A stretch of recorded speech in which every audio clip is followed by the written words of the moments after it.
You know, if you take people, and I've told you this, and you expose them voluntarily to things that they are avoiding and are afraid of, you know, that they know they need to overcome in order to meet their goals, their self-defined goals. If you can teach people to stand up in the face of the things they're afraid of, they get stronger.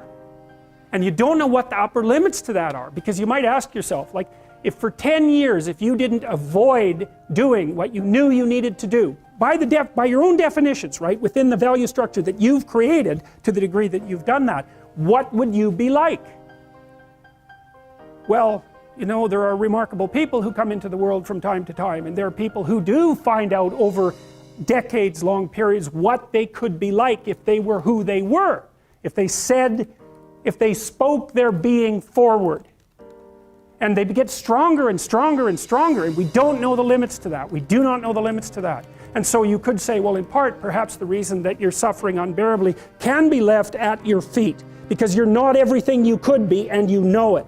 And of course, that's a terrible thing to admit, and it's a terrible thing to consider, but there's real promise in it, right? Because it means that perhaps there's another way that you could look at the world, and another way that you could act in the world, so what it would reflect back to you would be much better than what it reflects back to you now. And then the second part of that is, well, imagine that many people did that, because we've done a lot as human beings. We've done a lot of remarkable things, and I've told you already, I think before, that today, for example, about 250,000 people will be lifted out of abject poverty, and about 300,000 people attached to the electrical power grid. We're lifting people out of poverty collectively at a faster rate that's ever occurred in the history of humankind by a huge margin. And that's been going on unbelievably quickly since the year 2000. The UN had planned to have poverty between 2000 and 2015, and it was accomplished by 2013. So there's inequality developing in many places, and you hear lots of political agitation about that. But overall, the tide is lifting everyone up, and that's a great thing, and we have no idea how fast we can multiply that if people got their act together and really aimed at it. Because, you know, my experience is with people that we're probably running at about 51% of our capacity. I mean, you can think about this yourselves. I often ask undergraduates how many hours a day you waste, or how many hours a week you waste, and the classic answer is something like 4 to 6 hours a day. You know, inefficient studying, watching things on YouTube that not only do you not want to watch, that you don't even care about, that make you feel horrible about watching after you're done. That's probably 4 hours right there. You know, you think, well, that's 25 hours a week, it's 100 hours a month, that's 2.5 full work weeks, it's half a year of work weeks per year.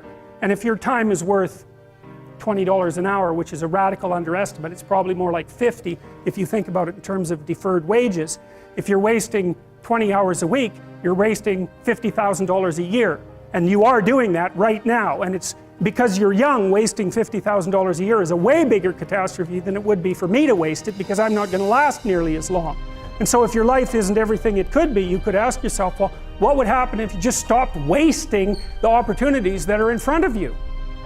You'd be, who knows how much more efficient? 10 times more efficient, 20 times more efficient. That's the Pareto distribution. You have no idea how efficient people get. It's off the charts.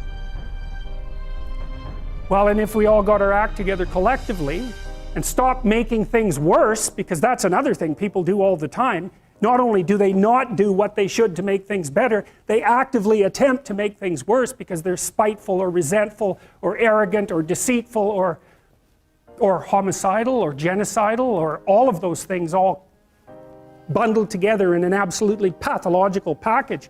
If people stopped really, really trying just to make things worse, we have no idea how much better they would get just because of that.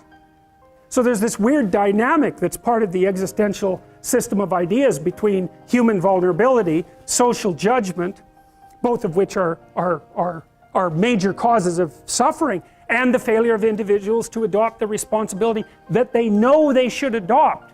And that's the thing that's interesting too, is that, and like another thing I've often asked my undergraduate classes is, you know, there's this idea that people have a conscience. And you know what the conscience is.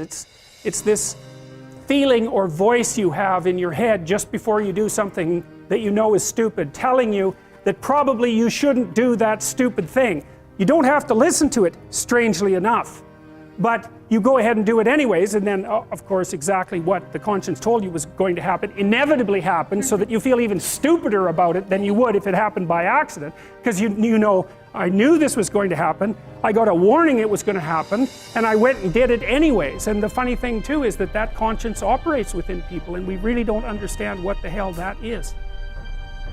So you might say, well, what would happen if you abided by your conscience for 5 years or for 10 years? What sort of position might you be in? What sort of family might you have? What sort of relationship might you be able to forge? And you can be bloody sure that a relationship that's forged on the basis of who you actually are is going to be a lot stronger and more welcome than one that's forged on the basis of who you aren't.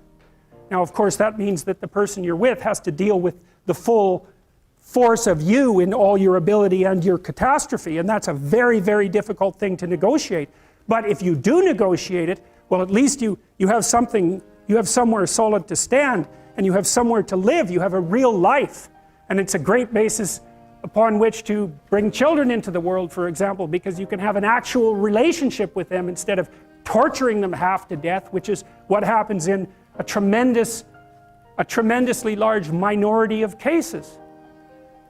Well, it's more than that too, because, and this is what I'll close with, and this is why I wanted to introduce Solzhenitsyn's writings to you. You see, because it isn't merely that your fate depends on whether or not you get your act together and to what degree you decide that you're going to live out your own genuine being. It isn't only your fate, it's the fate of everyone that you're networked with.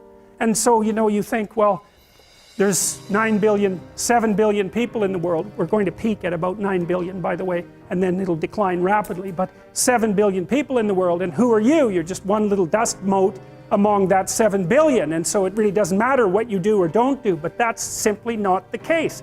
It's the wrong model, because you're at the center of a network. You're a node in a network. Of course, that's even more true now that we have social media. You'll know 1,000 people, at least, over the course of your life. And they'll know 1,000 people each, and that puts you one person away from 1 million, and 2 persons away from 1 billion.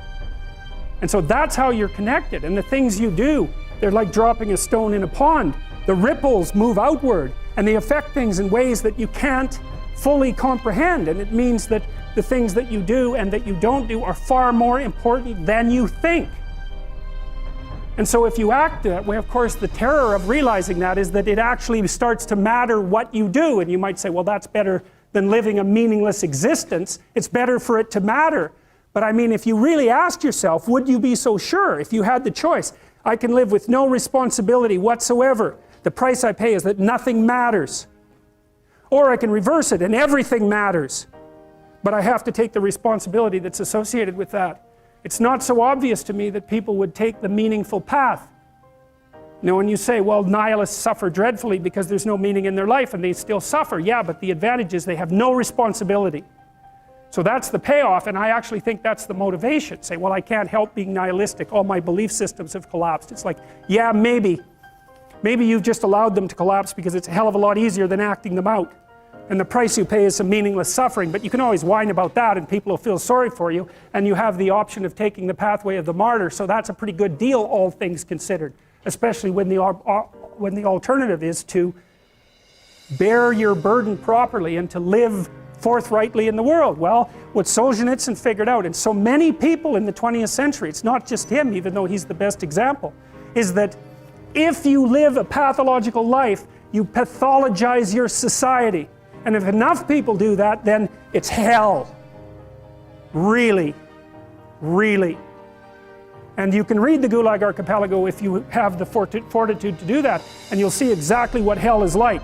And then you can decide if that's a place you'd like to visit, or even more importantly, if it's a place you'd like to visit and take all your family and friends. Because that's what happened in the 20th century.